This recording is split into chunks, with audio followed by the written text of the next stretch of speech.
Core Assets Corp, I'll give you a little history on the company, but it is a discovery story, and it's located in northwestern BC in the Atlan Mining District.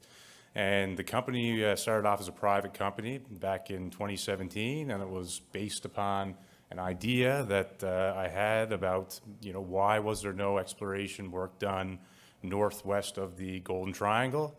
All the right ingredients were there, and so I set out and did some prospecting, and this is what we found. So right now we have about 74 million shares outstanding. Since the presentation has been made, the share price now is 58 cents, I believe, closed on Friday. Important thing to know about the company is there's only about 40 million shares that are tradable right now, and the rest are locked up. So we've been lucky enough and fortunate enough to be able to do some pretty aggressive lockups on our financings, and the last financing we did was with Crest Capital as well, and they put in around $1.5 million, and that's locked up a year and a half, 33.3% releases every 6 months. So we're trying to keep this thing as tight as possible, and it's also owned 26% by insiders, so very tightly held. I think safe to say that we probably have the youngest team in the CSE right now in exploration companies. I'm 31 years old myself. We probably have an average age about 37, 38. So very young team, and we're going very aggressive at this project. So as I said, when we were doing prospect generation at the beginning, a lot of desktop work went into it. But we were looking at wondering why nobody has looked to the northwest of where all of these large deposits are that are listed on this map. And one thing that we all have in common is we're all in the Stikine terrain, which is your navy-colored polygon on the map. And then we also are located along major fault structures. The major fault structure that we're located on is called the Llewellyn Fault Zone. The last time anyone did any real work there was in the 70s. And there has been some drilling done on one of our projects, which is the Laverdiere project. And then we also have another project, which is the Silver Line project, home to the 2021 discovery zone, the Grizzly Manto, which is about a kilometer strike length of between 5 and 20 meters thick of massive sulfide at surface. And just for those of you who aren't familiar with massive sulfide and discoveries, it's very, very uncommon to find something that's never been looked at before in this day and age that spans for a kilometer strike length at surface. And then the other big thing to note is our project has no option agreements with anyone, and we own 100%, no NSRs, so we're not in any rush to pay payments, and all of our money goes straight into the ground. On the right there, you'll see a picture that is one of the first outcrops that I came upon, actually, when I was up there in 2021, and that is your classic carbonate replacement. So the white you're seeing there is limestone, so a calcium-rich unit, and then the purple is 90% sulfide. So you're getting high zinc, lead, and silver numbers, and that particular occurrence goes on for about 500 meters. Within the Silver Line target, or the Silver Line project, we have 4 different targets. They're all related in some way, and our deposit model is that all of these carbonate replacement occurrences that we're seeing at surface are connected in the subsurface. We already started drilling 2 weeks ago, and we're already actually sending core off to the labs. We're starting on the Laverdiere project first, just because it's a lower elevation, and we're currently working at the Silver Line, getting it ready for drilling. So this is some of the samples that we did in 2021. As you can see, very respectable grades, but the thing to note here is the scale.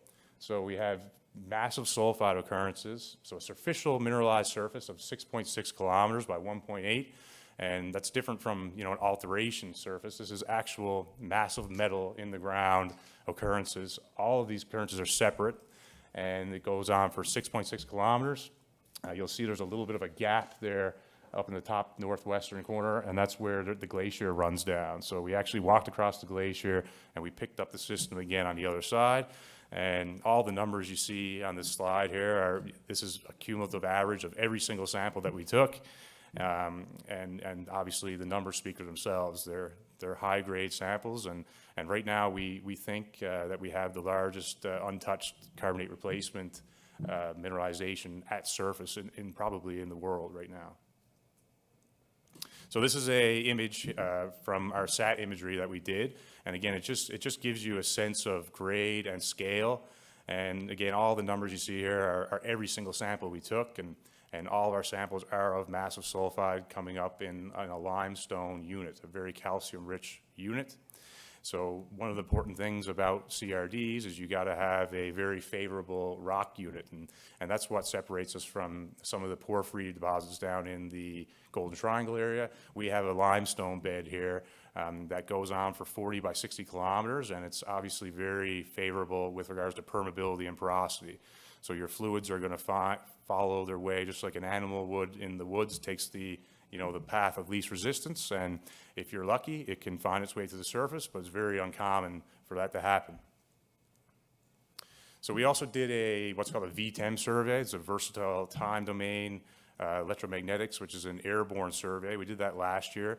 And, we kind of did it in the opposite way of what I'm used to, and we did our geophysics kind of after we made this discovery, but once we did our geophysics, it kind of brought light to some other interesting features, and it does show a large, about 104 square kilometer area here of conductivity, and it does fit within our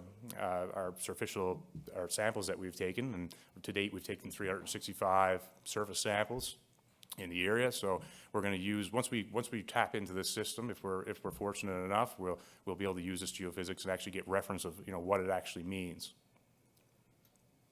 So right now, major companies like Mag Silver and other silver producing companies, they use a exploration criteria list for do you want to spend money on a project? Do you want to option a project? And there's only three main things that you kind of need to check before you spend some money, and that's location in two different ways. One being, is it located near other Hollywood deposits, I call them? And the answer is yes. It's all along the Stikine terrain and along a large fault system.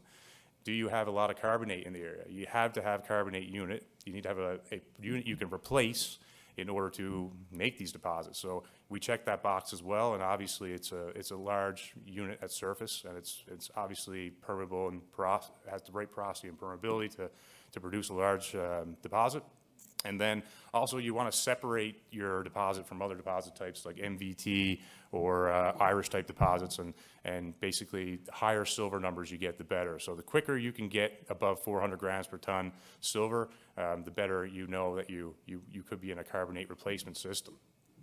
And then, of course, there's another 10 other accessory boxes you can check, which most companies, sometimes it takes $10 million or plus dollars to kind of check some of these boxes, but we have reason to believe that we can actually tick every single box at a very early stage, and we've only spent about $3 million so far on this project. And yeah, that ends our presentation here, but we do have a booth here, obviously, so feel free to visit, and we have some rock samples there from surface, and we are drilling right now, and we're planning on doing 5,000 meters, hopefully more. The weather up there's been great, so everything's been going really well for once, so we're happy about that, and thanks for having me.